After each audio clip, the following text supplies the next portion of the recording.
ఇప్పుడే Country Delight యాప్ని download చేసుకోండి. Download the Country Delight app now.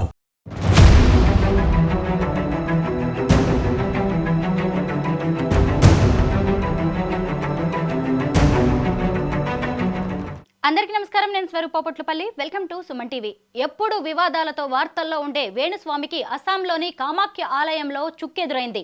దంపతులు అమ్మవారి దర్శనానికి సంబంధించి ఆయన చేసిన వ్యాఖ్యలపై కామాఖ్య ఆలయ పండితులు భగ్గుమన్నారు. అమ్మవారి పేరు చెప్పి మోసాలకు పాల్పడే వారికి ఆలయంలోకి దర్శనం లేదు అంటూ వేణుస్వామిని అడ్డుకున్నారు. అంతేకాదు ఆయన తీసుకువెళ్లిన భక్తుల ముందే పెద్ద అవమానం జరిగినట్టుగా అయింది. ప్రస్తుతం నాతో పాటు లైవ్ కాల్లో రెడీగా ఉన్నారు. అమ్మవారి దర్శనానికి తరచూ అస్సాం వెళ్లే, అలాగే దశ మహావిద్యలు తాంత్రిక పూజలు చేసే ప్రముఖ జ్యోతిష్యులు భార్గవ దేవన గారు. ఆయనతో మాట్లాడి వేణుస్వామి చేసిన వ్యాఖ్యలేంటి, ఆయన్ని అక్కడ ఆలయంలో ఎందుకు అడ్డుకున్నారు, ఇలా అనేక విషయాలు తెలుసుకుందాం. నమస్తే భార్గవ గారు. నమస్కారం అండి. ఓం నమో వెంకటేశ్వర. జై చిన్నమస్త. నమస్కారం మేడం. భార్గవ్ గారు, ముందుగా మాకు చెప్పండి, వేణుస్వామి చేసిన వ్యాఖ్యలేంటి? ఆయన ఏమన్నారంటే, పిల్లలు కావాల్సిన భార్యాభర్తలు కొండ మీదకి వెళ్ళి అక్కడ శృంగారం చేసుకొని తర్వాత అమ్మవారి దర్శనం చేయాలి అనేది అన్నారండి. అది కూడా దాదాపు అని చాలా సంవత్సరాలు, అంటే ఒక సంవత్సరం పైన ఏమో అవుతోంది అనుకుంటా. అది ఇప్పుడు లేటెస్ట్ గా ఇప్పుడు అది బాగా వైరల్ అయ్యింది. ఎందుకంటే యాక్చువల్లీ అక్కడ కామాఖ్యలో పంతులకు కూడా ఈ విషయం తెలుసండి, ఇలా చెప్పారని కూడా తెలుసు. సో ఆయన రీసెంట్ గా నిన్న దియోదని ఫెస్టివల్ జరిగిందండి, 17, 18, 19 అనమాట.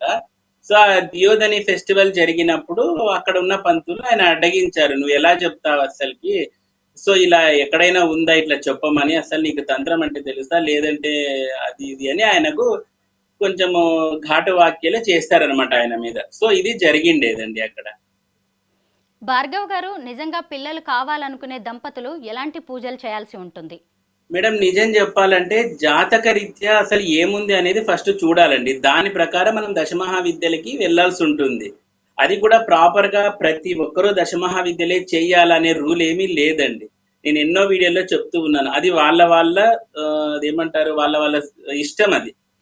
తర్వాత ప్రాపర్ గా పిల్లలు కావాలి అనుకునే వాళ్ళు దశమహావిద్యలో పూజించాలి అనుకుంటే తారా చిన్నమస్త దేవతని ఎక్కువ పూజించాలండి. సో వీళ్ళను పూజించడం ద్వారా సంతానం కలుగుతుంది అనేది తంత్రం చెబుతుంది.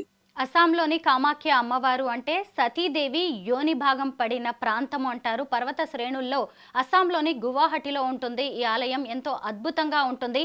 అయితే వేణుస్వామి ప్రతిసారి ఈ కామాఖ్య అమ్మవారికి సంబంధించి నగ్న పూజలకి సంబంధించి వ్యాఖ్యలు చేస్తూ ఉంటారు, ఇంటర్వ్యూలు ఇస్తూ ఉంటారు. ఇందులో నిజమెంత?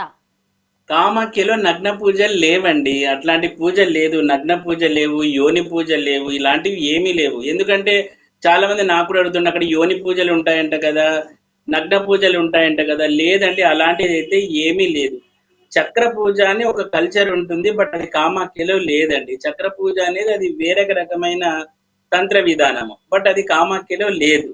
సో అక్కడ నగ్న పూజలు జరుగుతాయనేది అసత్యం అండి.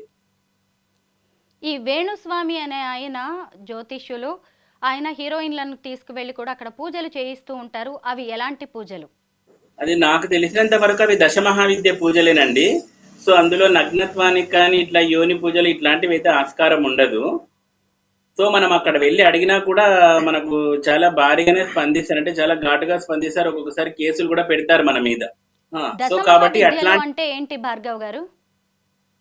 దశమహావిద్యలు అంటే మేడం అవి కాళీ నుంచి కమలాత్మిక వరకు ఉంటాయండి. కాళీ, తార, షోడశి, భువనేశ్వరి, భైరవి, చిన్నమస్త, ధూమావతి, భగల, మాతంగి, కమలాత్మిక. సో వీళ్ళంతా కలిపి దశమహావిద్యలు అంటారండి. మానవుడు ఇప్పుడు జ్యోతిష్యం ప్రకారం అయితే ఏవన్నా వాళ్ళకు ప్రాపర్ గా గ్రహాలు శాంతి కావాలనుకున్నప్పుడు ఈ దశమహావిద్య దేవతల్ని కొలుస్తా ఉంటారనమాట. ఒక్కొక్కరికి ఒక్కొక్క రకంగా, శనికి కాళీ, గురువుకి తార, రాహుకి చిన్నమస్త, ఇలా ఒక్కొక్క గ్రహానికి ఒక్కొక్క అధిదేవత ఉంటారు మహావిద్యలో. వేణుస్వామితో వెళ్తే కామాఖ్యకు మనకి విఐపి దర్శనం దొరుకుతుంది, కాకపోతే అక్కడ 10-15 లక్షలు ఖర్చు పెట్టుకోవాల్సి ఉంటుందని కొంతమంది నమ్ముతూ ఉంటారు. సామాన్యులు వెళ్ళి అమ్మవారి దర్శనం చేసుకోవడం సాధ్యం కాదా? పూజలు చేయాలి అంటే లక్షలు ఖర్చు పెట్టాల్సి ఉంటుందా? అలాంటిది ఏమీ లేదండి. సామాన్య జనాలు కూడా దర్శనం చేసుకోవచ్చు. అక్కడ ఎలా ఉంటదంటే సర్వదర్శనానికి ఉదయము 4 గంటలకి 3 గంటలకు అలా తెరుస్తారంటే నైటే వెళ్ళి పడుకుంటారండి ఆ లైన్‌లలో. ఒకటి సర్వదర్శనం. రెండోది వచ్చేసి ₹500 టికెట్ కౌంటర్ ఉంటుంది. అది తీసుకుంటే మనకు 3-4 అవర్స్ లోపల ఉంటది. బట్ చాలా లిమిటెడ్ గా ఇస్తారు.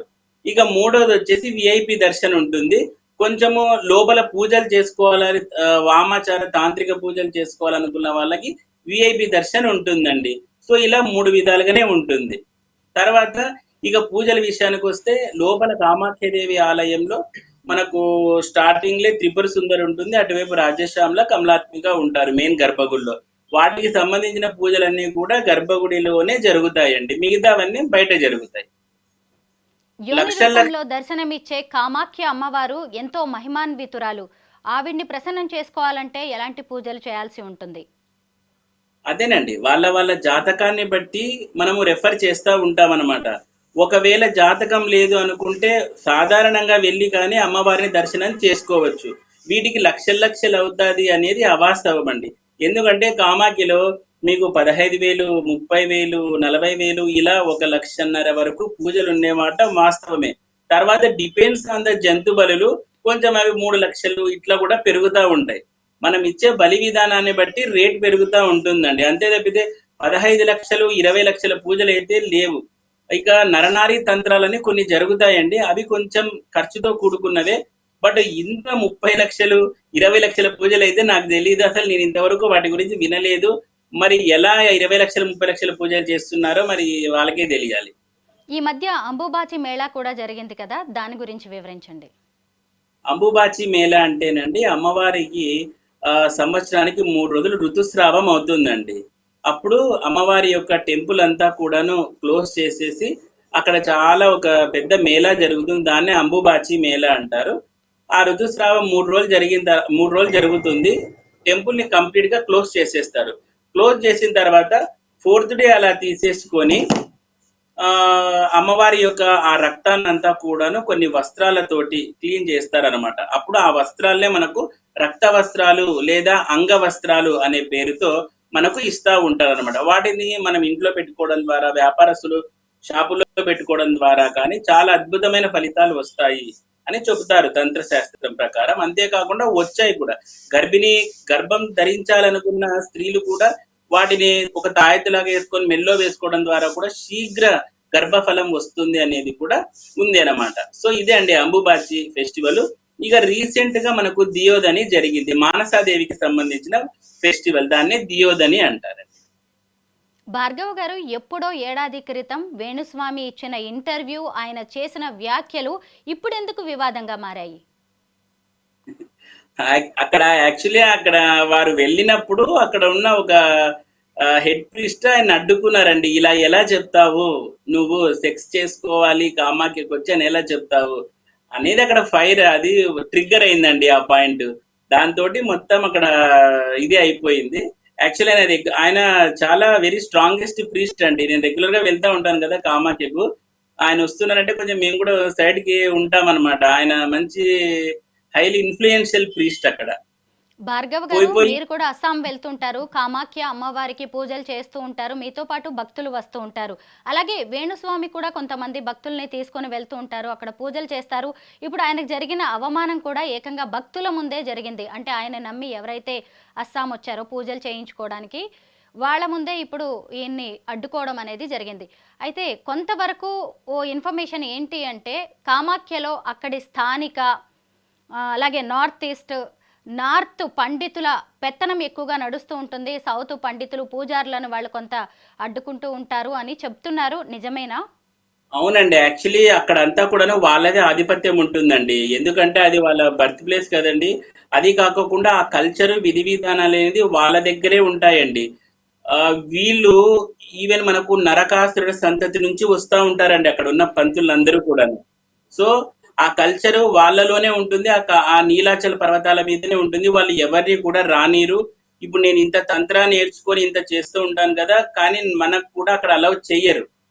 ఒకవేళ మనము చేయాలి అంటే చాలా పెద్ద ప్రొసీజర్ ఉంటుంది. అసలు ప్రొసీజర్ కాదు, మహా ఉద్దండ పండితులు తంత్రాలు వచ్చినా కూడా కామాఖ్యలో అలా ఉండదండి. వాళ్ళంతలో వాళ్ళు కూర్చోబెట్టరు. వాళ్ళే చేయాల్సి ఉంటుంది. అండ్ వాళ్ళ కల్చర్ని ఎక్కడికి బయటికి వాళ్ళు ఇది కానివ్వరు అనమాట, ఎక్స్ప్లైట్ కానివ్వరు వాళ్ళు. అస్సాంలోని గువాహటిలో జరిగిన ఘటన మీద వేణుస్వామి ఏం చెప్తారో చూద్దాం. Thank you so much Bhargava దేవన గారు. నమస్కారం అండి.